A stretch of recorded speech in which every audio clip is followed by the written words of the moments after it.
Nama saya Iman Saleh, penduduk Kalian Dalam, Provinsi Kalimantan Timur, yang tinggal di Kalian Ulu yang digarap oleh PT Kem sekarang, telah menuntut hak kami yang digusur oleh PT Kem. Kami kuburan segala, tanam tumbuh rumah kami, kuburan anak cucu kami semua dengan memakai kekuatan ABRI, polisi, terhadap kami masyarakat yang lemah. Maka kami marah. Saya sebagai mewakili 5 kampung membicarakan masalah ini dengan pihak yang bersangkutan, PT Kem.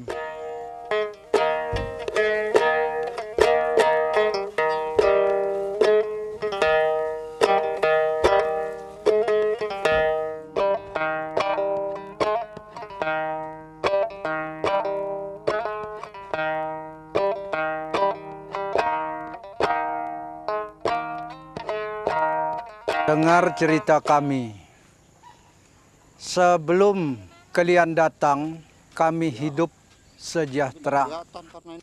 Menangkap ikan sungai, kami tidak beli dengan orang lain. Dan minum air sungai bersih, tidak tercemar. Seperti sekarang ini. Dengan anak cucu kami, orang tua kami, aman, sejahtera. Setelah kamu orang,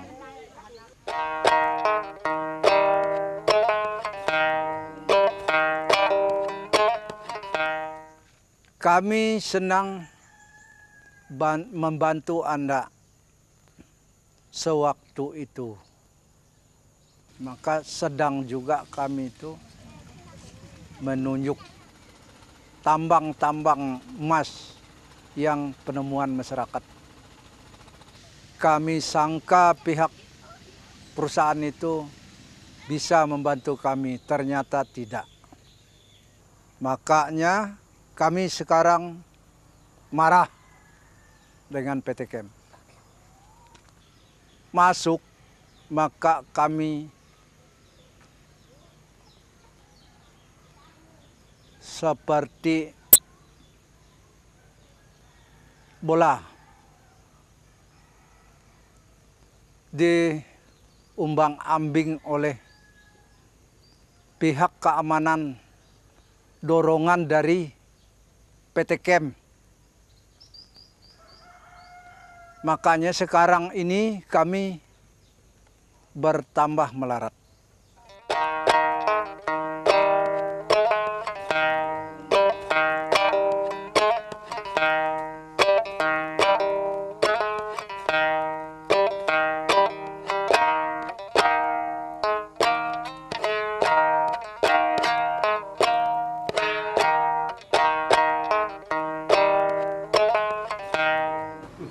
Sampai menderita masyarakat saya sekarang, Pak.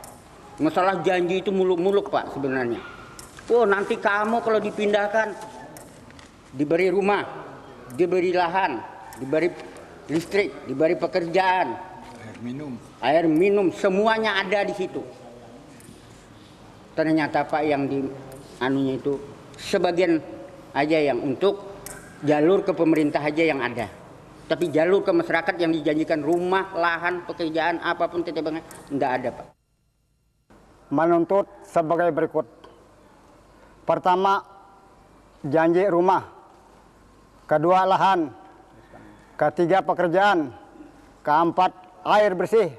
Kelima, pengaspalan jalan. Sekian, terima kasih. Sedangkan tanah tersebut, tanah adat saya sudah diukur oleh tim tingkat 2 Kutai, terjumlah 6,5 hektar, tidak ada dibayar. Maka saya sekarang menuntut dengan PT Kem. PT Kem ini membohong, penipu, tidak bagus. hak saya tidak dibayar. Jadi saya mohon sekarang kalau tidak dibayar saya kembali ke tempat saya untuk membersihkan hak milik ataupun tanah adat saya. Saya menuntut kuburan anak saya 2 di PT Kem. Selama ini tidak diganti bayarannya. 1 remis pun ada sampai sekarang. Anak saya tidak dapat kuliah karena gara-gara PT Kem. Tidak ada biayanya. Ibu dan bapaknya tidak dapat kerja karena dilarang PT Kem. Pakai segala brimob, segala itu yang melarang, dijaganya. Tidak bisa boleh melayani kebun kopi saya pun. Di seberang gak perampus. Tidak dapat dibersihkan sampai sekarang. Kayak itulah usaha ibunya hari-hari. Tempat melayani anaknya sekolah yang 2. Saya namanya Daniel Paras yang pemindahan dari Bayak. Nah, di situ saya itu boleh dikatakan menunggu perjanjian dari PT Kem yang diadakan rumah, yang diadakan tenaga ditarik kerja, itulah yang saya tunggukan. Nah, habis itu saya sampai dikasih hancur oleh oknum brimob oleh PT Kem di Kampung Baru.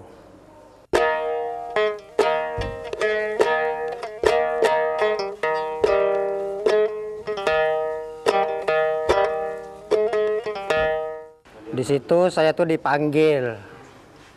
Jam 10 saya dipanggil bertanya jawab kapan pindah.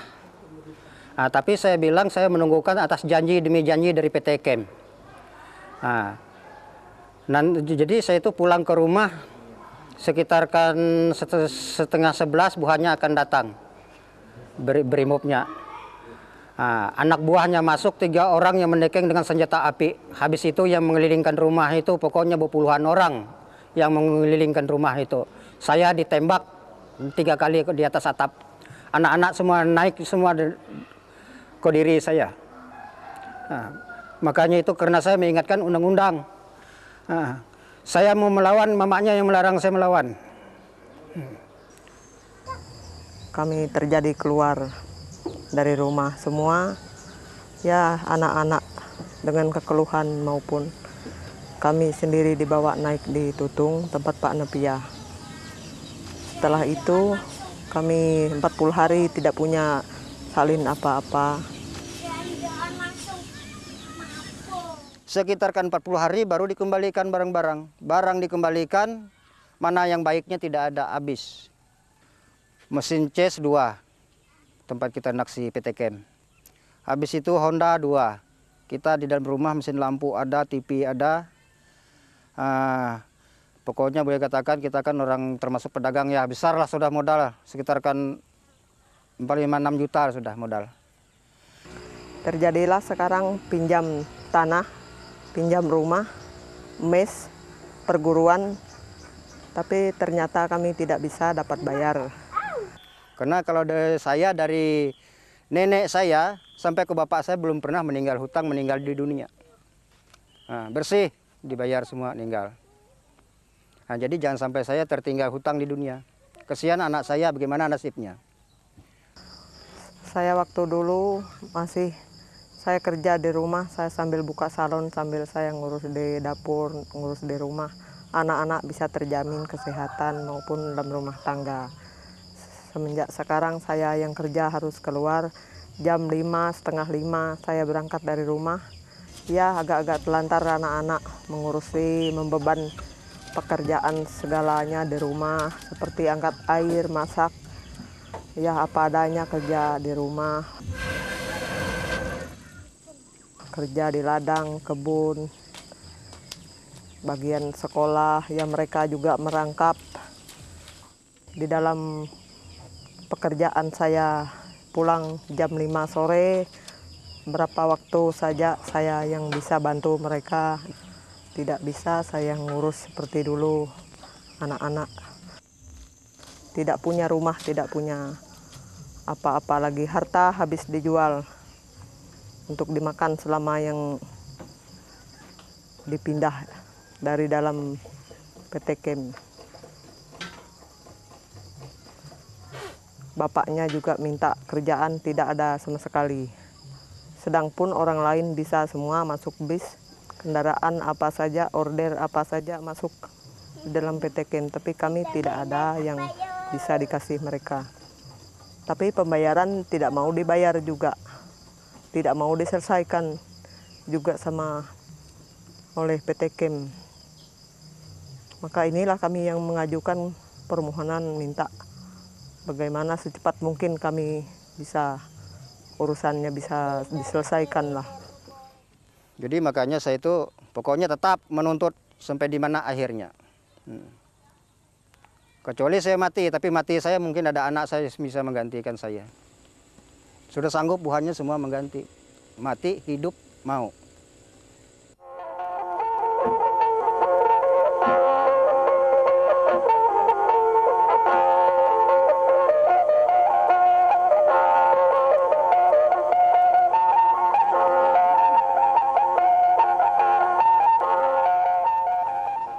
Jadi perwatasan saya sudah digarap sedemikian rupa untuk jalan raya. Di luar pada itu, PT Kem telah menyuruh karyawannya menggarap batu-batu di dalam perwatasan saya dengan garis menengah lubang 30 meter dengan kedalaman kurang lebih 10 meter. Lama garapan 4 hari. Nah, dari itu kedatangan bapak-bapak dan ibu yang ada di sini, saya minta supaya PT Kem dapat berpikir dengan baik, apakah ini akan dibayar ganti rugi atau tidak. Selama ada PT Kem, debunya terlalu banyak masuk di rumah dan pohon-pohon pun tidak bisa berbuah karena debu. Lihat ini, debunya semua melengket ke daun sehingga tidak bisa berbuah. Selama PT Kem masuk di daerah kami tidak bisa berusaha lainnya selain daripada bikin kios. Kalau warung tidak bisa karena itu debu banyak. Dan juga selama PT Kem masuk kami dijanjikan untuk ganti rugi, ternyata kami dikasih uang santunan terbatas. Hanya diberikan harga-harga tanaman kopi, nanas, dan rumah saya tidak diganti rugi. 10% dari keuntungan bagaimana nanti?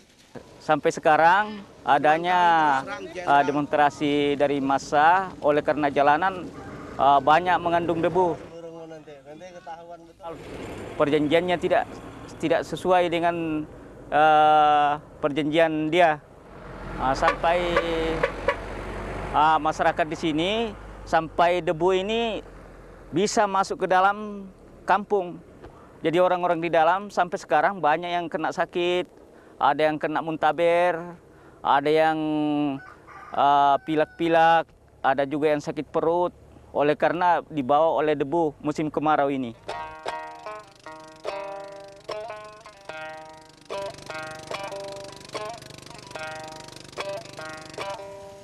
Air limbah ini PT Kem semena-mena membuang limbah atau air ke sungai, khususnya sungai Kelen Dalam. Padahal itu sungai masih bisa dimanfaatkan oleh masyarakat Kelen Dalam, baik untuk keperluan kehidupan sehari-hari ataupun usaha lainnya. Kalau dulu sungai Kelian ini kan baik, airnya jernih. Tapi kalau waktu sekarang airnya kotor, sampah banyak, lagi nyuci-nyuci, nggak bisa. Kalau mandi di sungai Kelian ini semua badan ini gatal-gatal. Pokoknya baunya buruk lah, busuk begitu, sampah banyak.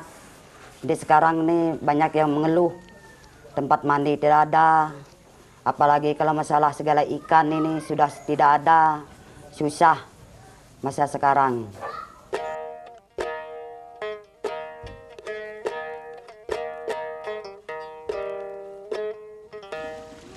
Padahal ini sudah dijanjikan bahwa PT Kem hanya bekerja di darat dan tidak di sungai. Di sungai khusus masyarakat, 50 meter dari pinggir sungai atau sungai ke darat. Yaitu ukurannya dari muara kalian sampai ke hulu kalian. Ternyata tidak dikasih. Malahan PT Kem melarang atau tidak memperbolehkan masyarakat untuk bekerja di sungai. Saya waktu itu duduk-duduk di pinggir sungai, lantas ada beremap lewat. lalu saya dikejar, ditembak ke atas. Lari ke sungai, sedangkan itu orang ngerebok di sungai. Ditangkap, baru dibawa ke pos, menjala pun, ikan pun ditangkap, dibawa ke pos. Ya, saya waktu itu ngerebok di sampah, lalu saya dikejar-kejar, lalu ditangkap, dibawa ke pos, dipukul lah. Lalu saya itu setelah itu pindah lagi di lokasi di sungai pun dikejar-kejar, dibawa ke pos, lalu kami diantar lagi pulang. Besoknya lagi memang usaha kami menambang, lalu kami paksa menambang lagi di sungai, tetap hari-hari nambang di sungai, tetap dikejar terus. Setelah sekarang ini kami sudah lama tidak melakukan tambangan, tapi nyatanya ya apapun yang di rumah yang dimakan pun tidak ada. Nah, jadi sampai sekarang kami ya selama ini ya menganggur, tidak ada pekerjaan, tidak lagi nambang karena aku takut dengan perusahaan karena diancam oleh aparat keamanan.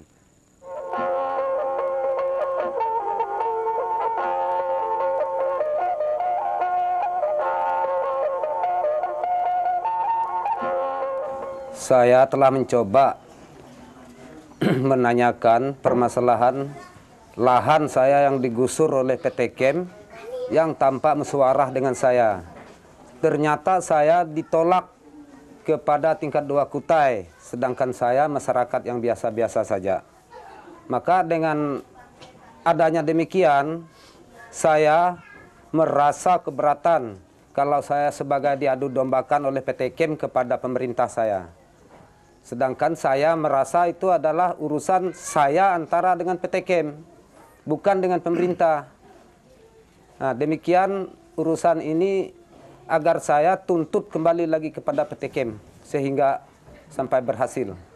Karena tanam tumbuh saya sebelum mereka konsultasi dengan saya yang baik, mereka sudah mengadakan gusuran tanpa seizin saya. Masyarakat tidak berupaya dengan cara peradilan karena masyarakat sudah tidak ada kepercayaan terhadap peradilan, terutama PT Kem menggusur hak-hak masyarakat itu tanpa musyawarah sama sekali, dan PT Kem memperalat daripada alat-alat negara yang mengusir masyarakat dari lokasi-lokasi, menggunakan pengacara PT Kem, menggunakan alat-alat negara seperti ABRI, BRIMOB, dan juga masyarakat sudah pernah memberikan kuasa kepada pengacara-pengacara atau calok-calok hukum, tetapi mereka banyak dirugikan. Oleh karena itu mereka betul-betul tidak ada kepercayaan terhadap peradilan yang ada di Indonesia ini.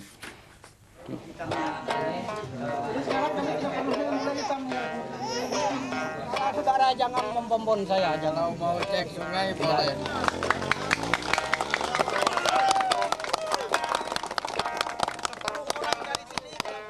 Di dalam kami menutup jalan, kalau PT Kem memerintahkan ABRI yang turun di sana, apa mabrik atau tentara atau polisi, kalau diperintahkan kalau kami dibunuh, kami rela mati di sana.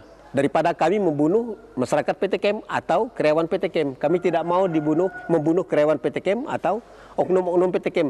Baik kami yang korban di tanah kami sendiri dan dikubur di sana, kami rela dikuburkan di sana. Ini tujuan kami yang pertama kali kalau PT Kem tidak akan membenarkan tuntutan kami. Karena tanah itu adalah hak wilayah kami dari orang tua kami dari dulu.